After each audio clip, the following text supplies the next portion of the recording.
13 döyüş, 5 nokaut, 4 submission və cəmi 4 hakim qərarı.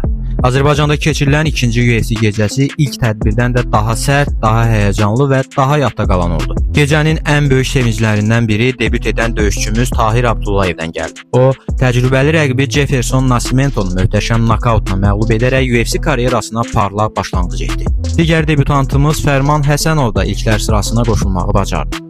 O, hakimlərin yekdil qərarı ilə Erik Nolanla çətin qarşılaşmadan qalib ayrıldı. Gecənin ən gözlənilməz anını bizə Nazim Sadıqov yaşatdı. Azərkeşlərin böyük ümid bəslədiyi Nazim ilk raundda Mateusz Camiloya nokaut oldu və gecəni məğlub başa vuran yeganə Azərbaycanlı döyüşçü kimi yadda qalır. Sonradan hakimin qərarına etiraz etsə də nəticə dəyişmədi. Buna baxmayaraq biz ümid edirik ki, Nazim daha yaxşı geri dönəcək. Və nəhayət gecənin əsas döyüşündə Rafael Ataman Fiziev Manuel Torresə qarşı ilk dəqiqələrdən özünə inamlı görünür. İkinci raundda isə azərkeşlərin uzun müddətdir həsrət qaldığı o köhnə Rafaela gördük. Sürəti, kombinasiyaları və dəqiqliyi ilə rəqbini nokaut edərək parlaq qələbə qazandı və Bakı gecəsinin möhtəşəm finalına tamamladı.